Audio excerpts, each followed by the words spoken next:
since university, so I'm really delighted to welcome her to the stage to read one of her stories. Please give it up for Lucy Danser!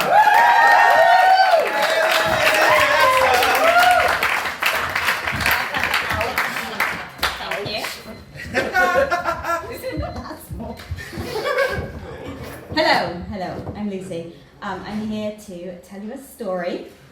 What were you doing? I'm warm, sorry Lucy. Oh, you're warm, sorry. I'm here to tell you a story about the first time I learned how to use a lift, age 30. Ever since I was very little, I had a dream that I would go to live in New York and be an actress on Broadway. And that has not happened for me yet. But a couple of years ago, it did happen for my boyfriend, and when the company said that they would happily pay for me to go out with him, and for us to live in Manhattan for 7 months, I thought, oh, I'll make the living in New York bit part of the dream come true. So, he went out ahead of me to organise the accommodation, and the night before I was due to join him, I called to ask what our address was. And he said, we're living in Midtown Manhattan, on the 44th floor of an apartment building overlooking Central Park and the Hudson River. For free!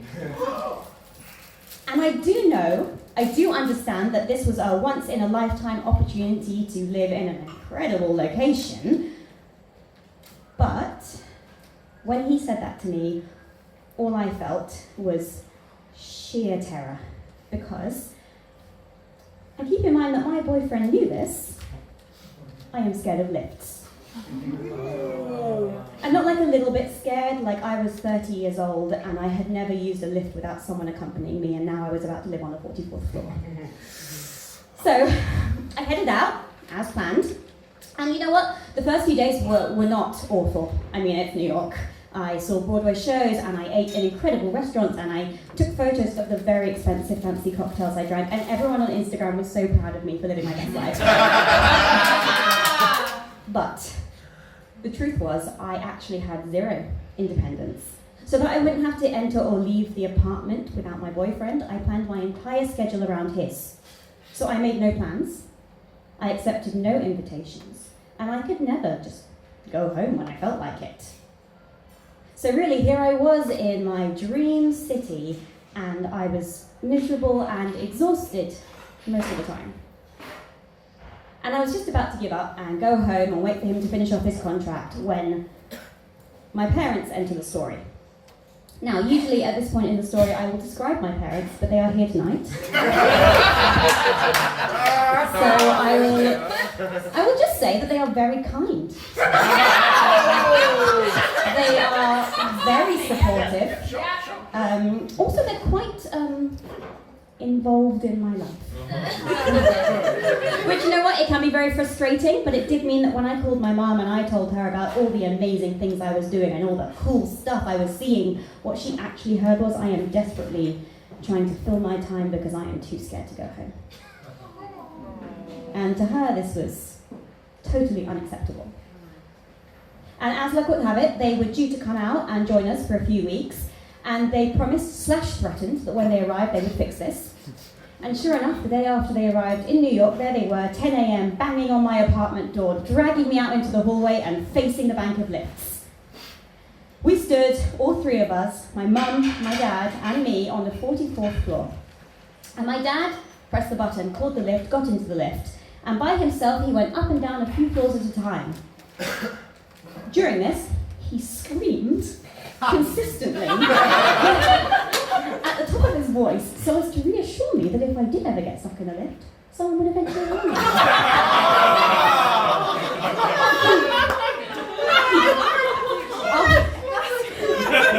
After that, my dad came back up and took me in the lift with him, and we went up a few floors at a time, and then one at a time, counting how long it took to get from floor to floor and listening out for the noises I should expect to hear. And finally, we got out on the 43rd floor, one floor below my mum. And the deal was I would go up just that one floor, and that would be it. And I pressed the button for the lift, and at this point I was feeling pretty stupid. A grown woman being taught how to use a lift by her parents. And the lift arrived, and when it did, I did what I have done numerous times before, and I just let it go. and my dad pressed the button again. And it came back and I let it go again, and I did this a few more times, and then finally I was sobbing and shaking and begging my dad, please, let's just give up for today, let's just go up, come with me. And he said no. And so when I realised that I had literally no other choice, I got in the lift, and I pressed the button for the 44th floor, and I screwed my eyes shut for the entire 2-second journey. And when the doors opened, my mum was standing there with her arms stretched out, and she embraced me, and she spun me around and pushed me back in the lift.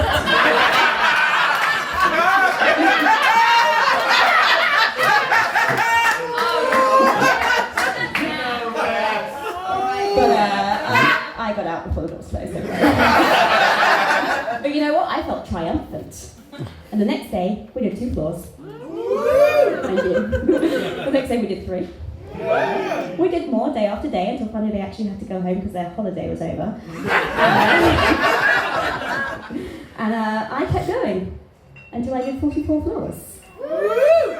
And for a while after that, it still wasn't, easy. For a while I was just using the lift because I needed to. And then suddenly I was using it because I wanted to.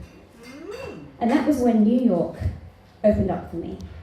I started taking acting lessons. I made friends. And one particularly memorable day, I came home early and I caught the sun setting over the Hudson River from my apartment window. And it was beautiful. And as I stood there watching this and thinking about all the amazing stuff I'd been doing, I just felt really guilty. But I was having so much fun, and my parents had spent their holiday using the lift in my apartment. But you know what? I wouldn't have been doing it either if it wasn't for them. And I realised that, like so often in my life, my parents turned up, got involved, and helped make my dreams come true. Thank you.